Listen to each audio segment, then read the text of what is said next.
एक asthmatic patient के लिए सबसे फायदेमंद नाश्ता कौन सा है और क्या क्या हो सकता है जिससे उसका अस्थमा ट्रिगर ना हो, उसका अस्थमा मैनेज हो सके और वो स्वस्थ और हेल्दी लाइफस्टाइल जी सके। तो आज की इस वीडियो में हम इसी के बारे में डिटेल से बात करेंगे।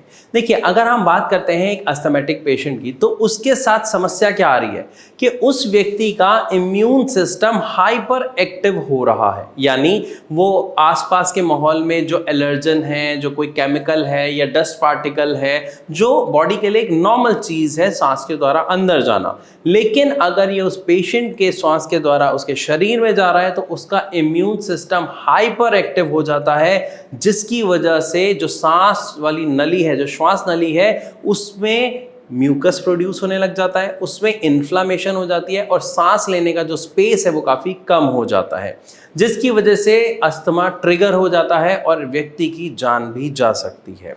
तो ये हुई एक अस्थमा की समस्या, उसकी कंडीशन। लेकिन इसको कैसे मैनेज किया जा सकता है? क्या ऐसी खान पान की चीज़ें हैं जिससे हम अपने इम्यून सिस्टम को हाइपर एक्टिव होने से बचा सकते हैं, रोक सकते हैं, नॉर्मल कंडीशन पर ला सकते हैं? अगर हम ये जान लेते हैं तो हम अपने अस्थमा को मैनेज कर सकते हैं, ठीक कर सकते हैं और एक हेल्दी लाइफस्टाइल जी सकते हैं। तो आज की इस वीडियो में मैं यही बताऊंगा आपको स्टेप बाय स्टेप। तो सबसे पहले शुरू करते हैं कि जब भी किसी व्यक्ति की, अगर हम ब्रेकफास्ट की बात करते हैं या पूरे दिन की बात करते हैं, तो सबसे ज़्यादा वो व्यक्ति क्या पीता है? चाय।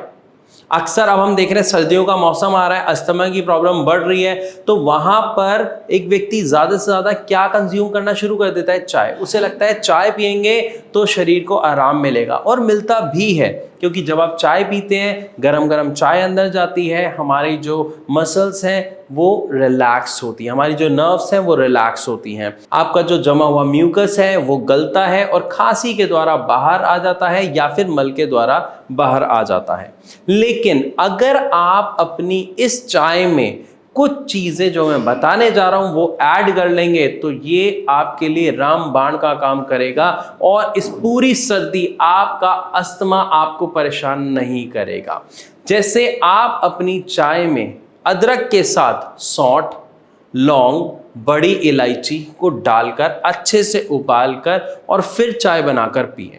इससे क्या है कि आपकी चाय तो चाय रहेगी रहेगी, लेकिन उसका जो गुणवत्ता है वो काफ़ी ज़्यादा बढ़ जाएगी और आपका जो इम्यून सिस्टम हाइपर एक्टिव हो रहा है वो नॉर्मलाइज हो पाएगा, क्योंकि इन सभी के अंदर वो गुण है जिससे हमारा इम्यून सिस्टम बूस्ट होता है, अच्छा होता है, उसके अंदर सुधार होता है। इसीलिए आपने देखा होगा जब कोविड आया था तो वहाँ पर ज़्यादातर लोगों ने काढ़ा पीना शुरू किया था, और उसके क्या इफ़ेक्ट हैं ये शायद मुझे बताने की ज़रूरत नहीं है, और उस काढ़े में यही सब चीज़ें हुआ करती थी। बस एक फ़र्क होता है कि अगर हम इसमें दूध ना डालें तो इसकी जो गुणवत्ता है, यानी इसकी जो क्वालिटी है, जो इसके प्रॉफिट हैं, बेनिफिट्स हैं, वो काफ़ी ज़्यादा बढ़ जाते हैं। दूध डालने से ऐसा नहीं है कि इसके बेनिफिट्स, इसके लाभ नहीं मिलते हैं लेकिन थोड़े से कम मिलते हैं। तो इस सर्दी हमें क्या करना है? हमें इस तरीके की चाय पीनी है जिसमें अदरक, लौंग, बड़ी इलायची, सौंठ ये सब डली हो, अच्छे से उबली हुई हो, ताकि आपका जो इम्यून सिस्टम हाइपर एक्टिव हो रहा है वो प्रॉपर तरीके से वर्क करना शुरू कर दे। इसी के साथ साथ हम सब जानते हैं कि घी, तेल, फ्राइड चीज़ें अस्थमैटिक पेशेंट के लिए मना होती हैं, उन्हें अवॉइड करनी होती हैं स्ट्रिक्टली। लेकिन अगर यहाँ पर हम आपके इस ब्रेकफास्ट में से इन सब चीज़ों को अवॉइड करा देते हैं, हटा देते हैं, तो पेशेंट्स अक्सर परेशान हो जाते हैं कि हम क्या खाएं, हमारे पास ब्रेकफास्ट के नाम पर फिर क्या है। तो सबसे पहले अगर हम बात करें, आप पोहा, इडली या उत्तपम जैसी कोई भी आइटम आप अपने नाश्ते में यूज़ कर सकते हैं ब्रेकफास्ट के लिए। ये बहुत ही हेल्दी ब्रेकफास्ट माना जाता है। बट एक चीज़ का खास ख्याल रखें कि आपको इसमें खट्टी चीज़ों के सेवन को अवॉइड करना है, क्योंकि खट्टी चीज़ें आपके इम्यून सिस्टम को हाइपर एक्टिव बनाने में कहीं ना कहीं सहयोग करती हैं। तो हमें सांभर में जो अत्यधिक टमाटर होते हैं या इमली होती है वो नहीं डालना है, उसका प्रयोग नहीं करना है। अगर आप सांभर का प्रयोग करते हैं तो। अगर नहीं करते हैं, आप सिर्फ उत्तपम खाते हैं या आप सिर्फ पोहा खाते हैं, तो उसमें कोई समस्या वाली बात नहीं है। इसके अलावा आपके पास और भी बहुत सारे ऑप्शंस हैं। आप रोटी, जी हाँ ध्यान से सुनिएगा, मैं पराठे बिल्कुल नहीं कहूँगा। और अगर आपको मन बहुत ज़्यादा है पराठे का, तो आप नॉन स्टिक पैन वगैरह पे, नॉन स्टिक तवे पे बिल्कुल लाइट ऑयल से आप पराठे बना सकते हैं, लेकिन वो प्लेन पराठे ना हो। कोशिश करें कि आप स्टफ रोटी खाएं या स्टफ पराठे खाएं। जैसे आप पालक के, बथुआ के, गाजर के, मूली के, गोभी के, इस तरीके से जब आप पराठे खाएंगे या आप स्टफ्ड रोटी खाएंगे तो फायदा क्या होगा? एक तो रफेज का अमाउंट बढ़ जाएगा, साथ ही साथ इनकी न्यूट्रिशन वैल्यू काफ़ी ज़्यादा होती है जो आपके इम्यून सिस्टम को बूस्ट करती है और जो हाइपर एक्टिव वो हो रहा है उसको कंट्रोल करने में काफ़ी मदद करती है।